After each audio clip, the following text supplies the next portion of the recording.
Muchas gracias y buenas tardes. Gracias por la invitación, Fabiola.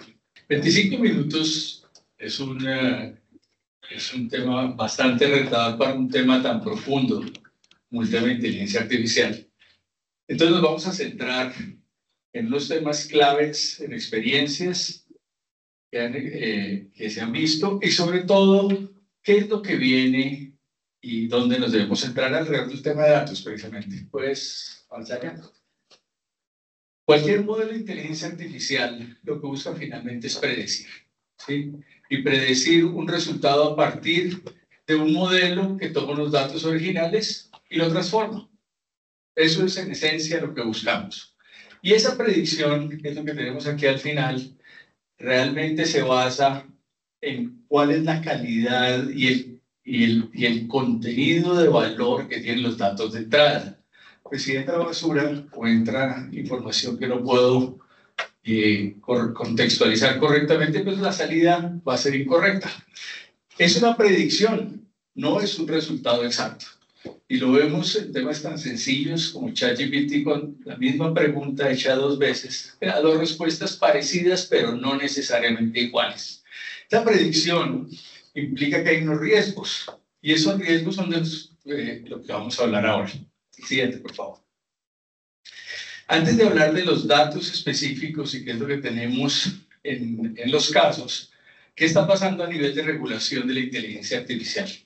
Tenemos 2 extremos. Uno en China, donde es totalmente controlado por el gobierno, y uno totalmente liberal, que es el de Estados Unidos, que es el que tenemos en la parte inferior. Totalmente liberal porque está dado por las fuerzas de mercado, ¿sí? En el medio tenemos la Unión Europea. La Unión Europea está más basada en cuáles son los derechos humanos. Y los derechos humanos es cómo mi información como persona es utilizada dentro de esos modelos que existen. En Estados Unidos, si yo no quiero que mi información sea utilizada, debo decir explícitamente, saque mis datos, limpie mis datos de sus bases de datos porque no quiero que sean utilizados. En Europa es al contrario, tengo que dar autorización para que mis datos sean usados. Y como vamos a ver ahora, uno de los grandes problemas que tiene la inteligencia artificial en el control de los datos es el sesgo. Y ese sesgo que viene de cuál es la calidad y el origen de los datos. ¿Qué pasa con América Latina? América Latina, dependiendo del país, se está moviendo en diferentes etapas mucho más cercanas cada vez a la Unión Europea. Brasil es mucho más restrictivo en el tema de los datos y la legislación colombiana, ¿llegas con la siguiente, por favor? ¿Sí? Está basándose más en la legislación europea cada vez más hacia el GDPR, donde los datos son de las personas y las personas tienen que dar autorización para sus datos. Desde el punto de vista legislativo, hoy hay como 30 iniciativas en el Congreso para legislación alrededor de inteligencia artificial. Todos siempre hacia la protección de la persona, de los datos de la persona, que la confidencialidad de autorización de los datos sea fundamental para que sus datos puedan ser utilizados en los modelos de inteligencia artificial. ¿Qué pasa con recursos humanos? En recursos humanos, y es el punto más sensible respecto a los datos de las personas, hay 3 áreas donde se puede utilizar la inteligencia artificial y donde vemos que hay más posibilidades de utilización. Uno es cómo los talentos que tengo internos en la organización pueden ser utilizados y promovidos dentro de la misma organización. ¿Cómo puedo utilizar los datos de las personas para promover y gestionar talentos en la organización? El segundo es cómo reduzco la rotación de la gente. Si yo invierto en las personas y las entreno, lo que menos quiero yo es que se vayan y que salgan con la competencia. Entonces, ¿cómo puedo utilizarlo? Y tercero es cómo atraigo talento. Cómo voy al mercado y busco las mejores personas para las posiciones que yo tengo. Entonces, desde el punto de vista de las necesidades y oportunidades en recursos humanos son enormes. Ahora, si nosotros vamos a los riesgos. El primer gran tema es el sesgo de los datos. Ese sesgo, que es básicamente la historia de lo que tenemos, en lo que se basa el modelo predictivo, tiene que ser tenido en cuenta. Y vamos a ver ahorita un caso de Amazon, pero si yo tengo un problema de inequidad de género en la organización, e históricamente lo he tenido, mi modelo predictivo va a mantener e incluso aumentar ese problema de género. ¿Por qué? Porque los datos históricos no me reflejan lo que yo quiero hacer en el futuro. El segundo punto tiene que ver con la privacidad de la información. Vamos a verlo en el caso de Nu más adelante, que van y miran en las redes sociales, qué es lo que dicen las personas, cuáles son los estilos de comportamiento. Y como dice un dicho, si a uno no le pagan, el producto es uno. O si uno no paga por un producto, el producto termina siendo uno. Cada vez que uno utiliza Gmail, Facebook, todo lo que está haciendo es entregando su información para que estos modelos se enriquezcan y ellos cobren por eso. Y el tercer punto tiene que ver con el cumplimiento legal. Aquí todavía hay espacio, como estás, para que la legislación no tenga en cuenta algunas cosas, pero en Estados Unidos el tema de minorías, el tema de equidades de género, eso debe ser tenido en cuenta. Aquí a nivel estatal ya hay regulación para que eso sea tenido en cuenta. Entonces, si mi modelo y mis datos no están adecuados, voy a poder incluso tener problemas legales dentro de la organización. ¿Qué hizo Amazon? Amazon tenía un problema de inequidad de género en su fuerza laboral.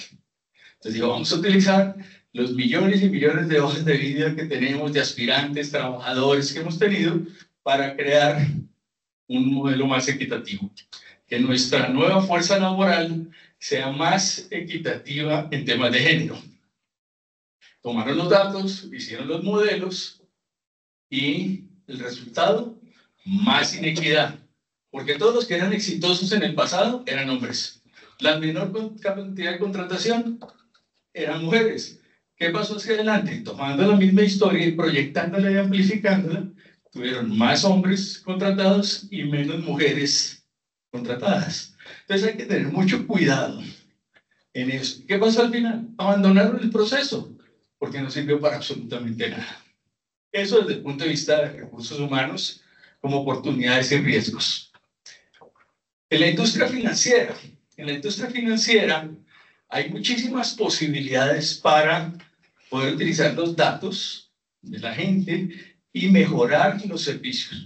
Entonces puedo tener créditos más inteligentes, más adecuados a las personas, puedo acelerar los procesos de originación de créditos de los clientes, puedo incluir a la gente no bancarizada porque la puedo buscar en el mercado y entrar acá. El fraude, que no sea detectado 8 días después cuando le llega una tarjeta de crédito, un cargo, y uno es el que tiene que reclamar, sino que sea una detección de fraude mucho más en línea.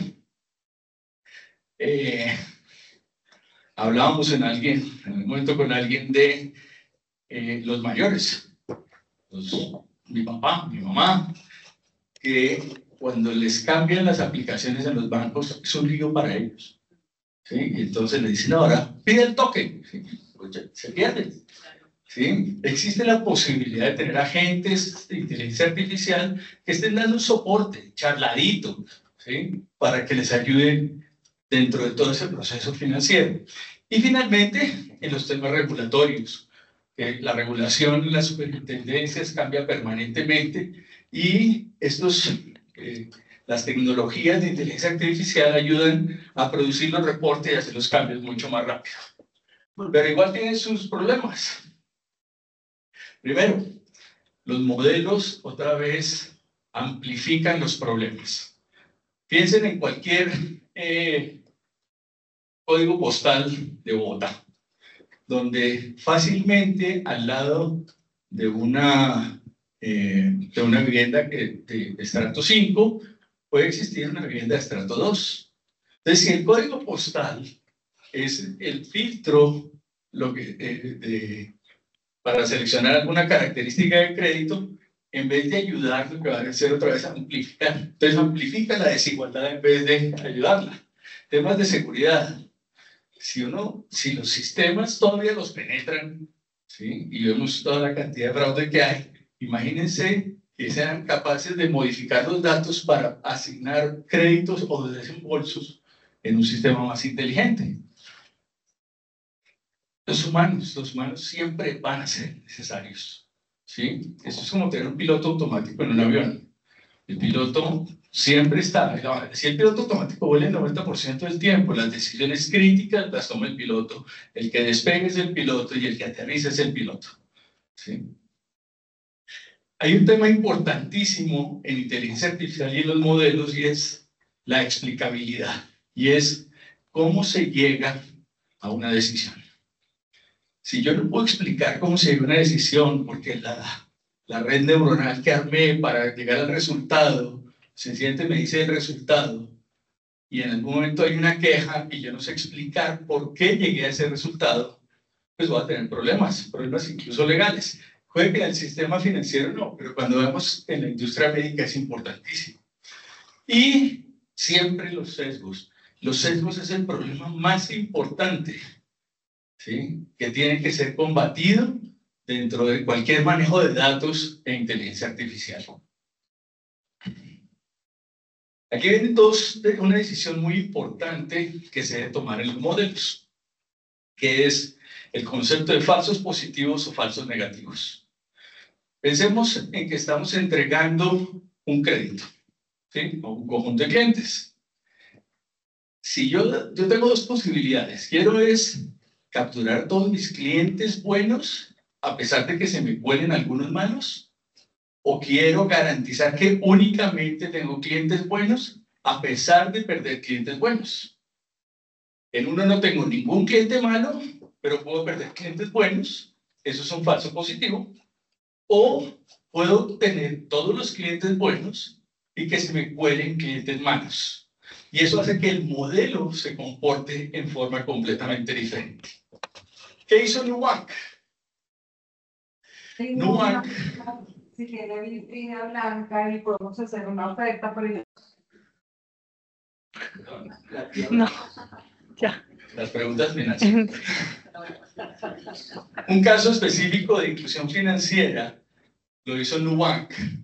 Y lo que hizo Nubank, puedes avanzar, fue buscar información en el mercado. Quiénes están bancarizados, quiénes se quejan de los bancos, quiénes se quejan de la burocracia, y armó su modelo alrededor de eso. Y le funcionó. Disminuyó enormemente la no inclusión financiera en Brasil y en Colombia, donde ha sido muy exitoso. Porque está utilizando información personal. Es parte de lo que tenemos allá, ¿sí? Han investigado qué es lo que cada una de las personas de nosotros hacemos y reportamos en Facebook o en LinkedIn, cambio de trabajo, entonces este tipo tiene un aumento, de ahí sale la información, desde ahí salen los datos para que ellos construyan el modelo y les funcionó. Evolucionaron, sacaron a gente, filtraron, hicieron un modelo, las campañas y han crecido enormemente. Otra forma de utilizarlo, ¿qué pasaría si todas las personas a las que ellos buscan dijeran, yo no quiero que utilicen mis datos? O tengo que tuviera que dar permiso para la utilización de los datos. El modelo sería completamente diferente. Y el tercer caso que traigo para este dato es en la atención médica. En la atención médica también hay una cantidad de posibilidades. La medicina personalizada. Si mis datos al máximo detalle los puedo obtener en un modelo de datos y puede ser explotado, puedo tener medicina y dosificaciones mucho más personalizadas para mí. Yo soy diabético, pero mi diabetes es distinta a la de otros diabéticos, perdón. La dosificación que yo necesito puede ser diferente.